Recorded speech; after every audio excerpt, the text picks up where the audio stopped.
నీ దగ్గర రూపాయి ఉంది కదా అని అనవసరమైన వాటికి ఖర్చు పెట్టకు.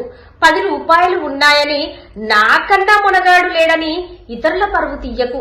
100 రూపాయలు ఉన్నాయని ఓ నిస్సహాయుడు వాడు నిన్ను ఏమీ చేయలేడని వాడిపై నిందలు వేయకు.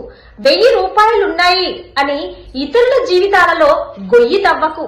నీ దగ్గర లక్షలున్నాయని ఇతరులను భిక్షగాళ్ళలా చూడకు.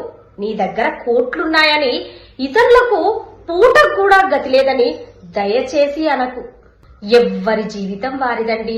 లేనోడు లేని విధంగా బ్రతుకుతాడు, ఉన్నోడు ఉన్న విధంగా బ్రతుకుతాడు.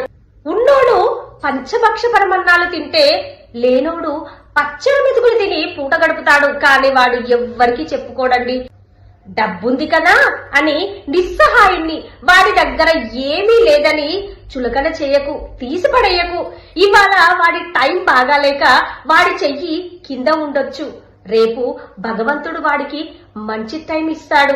అప్పుడు నీ వన్న మాటలు, నీ మాటల తూటాలతో పొడిచిన గాయాలు మానిపోవండి. అప్పుడు వాడిని చూసి నీ ముఖం ఎక్కడ పెట్టుకుంటావో రెడీగా ఉండు. ఈ వీడియో ఎవ్వరికి షేర్ చేయాలో అర్థమైంది కదా, షేర్ చేసుకోండి.